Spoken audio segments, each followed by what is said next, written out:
Salut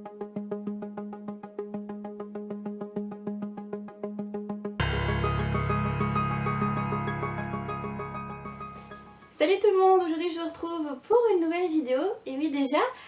Alors, comme la vidéo précédente, j'ai pensé à un nouveau sujet. Donc je vous parlais dernièrement des livres de ma pile à lire qui me faisaient très envie.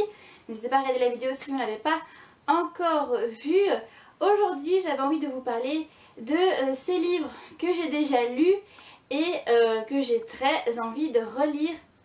Voilà, parce que parmi toutes les nouveautés, que ce soit donc de la pile à lire ou des nouveautés qui vont paraître, eh bien j'aime encore bien faire des relectures, sauf que ça me bloque parce que j'ai une certaine culpabilité à me dire que je vais relire un livre alors que finalement j'ai une pile qui m'attend. Mais voilà, parmi les livres que j'ai déjà lus, eh bien il y a certains classiques pour moi.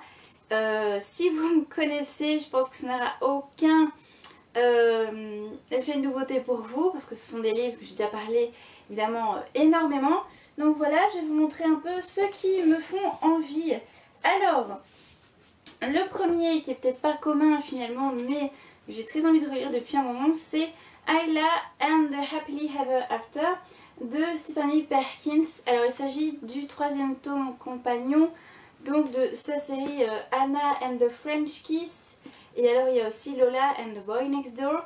Voilà des trois, donc c'est celui-ci mon préféré.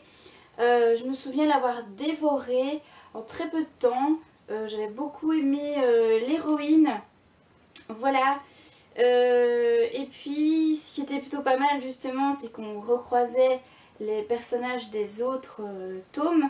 Donc c'était vraiment très bien fait. Et puis ça se passait à New York. Voilà, une ville qui me donne très envie depuis aussi un moment. J'ai très envie d'aller visiter un jour New York. Voilà, donc je ne sais pas pourquoi, dans le genre contemporain, c'est un de mes livres favoris que j'ai très envie de ressortir, puisque ça fait un moment quand même que je ne l'ai pas lu, donc je me souviens globalement de l'histoire mais absolument pas des détails. Donc pourquoi pas, j'espère pouvoir le ressortir un jour. Alors un autre que j'ai lu quand même il y a pas mal d'années, et je pense que c'est sa réédition anniversaire qui me fait très envie. Donc là je vais vous montrer eh bien l'édition que j'ai. C'est Vampire Academy de Richard Mead. Voilà. Alors pour la petite histoire, moi je les avais en français, et puis Maëlle du blog de Notebook 14, enfin 14, on va le dire tout en anglais, les avait en anglais, et donc on a échangé. Voilà, parce que j'avais le 6e tome déjà en anglais, donc comme ça maintenant j'ai toute la saga en VO. Donc raison de plus pour moi de les relire, parce que comme j'ai découvert tout ça en français, j'ai très envie de m'y replonger en anglais. Et puis comme je vous disais, il y a une version 10e anniversaire qui va sortir fin novembre avec une très belle couverture. Je ne sais pas si vous l'avez vu, avec une rose qui est vraiment très appropriée. Et puis il y a des petites histoires bonus qui accompagnent cette réédition qui me fait vraiment envie. Et je me dis que c'est peut-être l'occasion justement de se l'offrir, de replonger dans l'univers, et pourquoi pas enchaîner sur le long terme bien sûr, avec la relecture de la saga complète, qui est aussi quand même une saga que j'ai dévorée. Pour vous dire, j'ai dévoré les 6 tomes en plus ou moins une semaine et demie. Voilà, mais il y a quand même déjà 5 ans de ça, donc ça remonte. Et on a beaucoup parlé de Vampire Academy à la sortie de son film, qui a été vraiment une catastrophe, alors qu'en fait les livres sont exceptionnels. Voilà, c'est parti de mes sagas favorites de tous les temps. Donc je ne sais pas pourquoi, j'ai très envie de retrouver La Plume de Richel. Pour moi c'est sa meilleure série. Et voilà, ça me donnerait très envie de relire Vampire Academy, surtout donc avec cette sortie anniversaire. Alors, pour les autres, ce sont des classiques de chez classique de ma bibliothèque, mais bon, que voulez-vous, c'est ainsi. Alors, comme chaque année, parce que c'est un peu un rituel, Et je ne sais pas, je m'en voudrais si je ne lisais pas ce tome cette année-ci. Voilà, il s'agit de The Iron Queen de Judy Kagawa, bien sûr. Depuis 2011, en fait, je les relis chaque année. Alors pourquoi le tome 3 en particulier, pas les autres? Bien parce que c'est tout simplement mon favori de la saga. Enfin, je sais pas si vraiment, si je devais en retenir qu'un, ce serait lui. C'est l'apothéose, ce troisième tome, il est parfait dans tous les sens du terme. Et je m'en lasse pas, bien que je le lis quand même chaque année depuis maintenant 5 ans. Et bien c'est toujours un plaisir de me replonger et de redécouvrir donc les détails. Puisqu'il faut savoir que c'est une série en anglais qui est très imagée. Et que donc c'est pas un vocabulaire très facile. Donc à chaque fois plus je le relis en fait, plus j'ai l'impression de redécouvrir l'histoire. Voilà, alors j'aime particulièrement enchaîner parfois avec le tome 4, donc Garrow Knight, qui est basé sur Ash, mon Ash chéri, hein, ça c'est pas touche, c'est à moi. Voilà, donc c'est mes deux préférés de la série. Il y a aussi le tout dernier tome, The Iron Traitor, qui est sorti l'année passée en VO, qui m'avait beaucoup plu. L'idéal ce serait aussi de relire ceux basés sur Ethan, que j'ai pas relu eux par contre. Donc voilà, vous savez, ça fait beaucoup de livres à relire quand même. Mais ce sont des sagas chouchous qui, vous savez, quand vous avez une panne de lecture, bah, vous redonne cette envie de lire. Et je trouve important de pouvoir se prévoir ce genre de relecture quand on a un petit coup de mou, qu'on ne sait pas quoi lire, etc. C'est rassurant de retrouver un univers qu'on a aimé. Et alors pour le reste, mais ça je suis sûre que ça se fera parce qu'on en parle quand même depuis quelques jours avec ma binôme, ça nous ferait du bien en plus.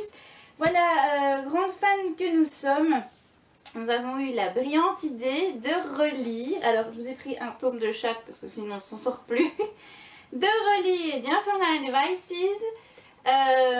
voilà, pourquoi pas un par mois à chaque fois. Donc de Cassandra Clare. Alors pourquoi? Parce que comme vous le savez, en VO, on est un tout petit peu plus en avance sur la VF. Il y a le tome 2 de The Dark Artifices qui va sortir au mois de mai, de Lord of Shadow. Et pour patienter, on s'est dit qu'on ferait bien une relecture donc de la saga complète ici. Il n'y a que 3 tomes, donc ça va. Voilà, en plus ça fait quand même un moment que je ne m'y suis pas replongée. Puis que je les ai lus aussi parce que le premier Clockwork Angel, je pense que je l'ai lu déjà en 2011 et j'ai jamais fait de relecture. Vous voyez un peu, ça remonte. Ce serait pas mal pour me rafraîchir un peu la mémoire. Et puis on enchaînerait, attention, sur, donc là je vous montre le dernier, mais pourquoi pas si on a le temps, en tout cas les 3 derniers de TMI. Donc voilà, ici je vous montre le dernier, City of Heavenly Fire. Qui avait été un coup de cœur magistral. Enfin, pour moi c'est le meilleur tome de la série Mortal Instruments. Voilà, donc ça je me réjouis de pouvoir le relire. C'est fabuleux cette lecture, rien que d'y repenser. En plus maintenant j'ai un exemplaire dédicacé. Donc voilà, et en fait on enchaînerait en dernier lieu, donc d'ici le mois de mai, hein, ça fait oui, on a quand même 8 mois devant nous pour pouvoir faire ces relectures. On enchaînerait sur Lady Midnight avant donc évidemment de retrouver le tome 2. Voilà Lady Midnight que j'ai lu en mars dernier et qui avait été une lecture fantastique également. Gros coup de cœur de cette année 2016 aussi. Voilà, alors vous avez vu, là on part dans des pavés, c'est même plus des pavés, je sais pas trop comment les qualifier. Mais bizarrement, les livres de Cassandra Clare se lisent à une vitesse de fou. Tellement c'est génial. Voilà, là aussi j'ai un exemplaire dédicacé. Voilà donc un petit peu pour mes relectures. Donc vous imaginez un petit peu tout ce qui m'attend. Mais je trouve que c'est très important de pouvoir se faire plaisir et relire les livres quand même qu'on a aimés, pour ne pas qu'ils prennent non plus trop la poussière dans la bibliothèque. Donc surtout je vous encourage aussi parfois à faire ce genre de pause. Ça fait du bien. Donc voilà, une petite sélection. Il y en a d'autres encore évidemment de ma bibliothèque que je relirai bien et que je pourrais éventuellement vous présenter aussi prochainement. Si cette vidéo évidemment vous a plu, n'hésitez pas à me dire ce que vous en avez pensé, ce que vous pensez aussi de mes choix de relecture. J'attends comme toujours vos avis avec impatience et je vous dis à nouveau à très vite pour d'autres vidéos.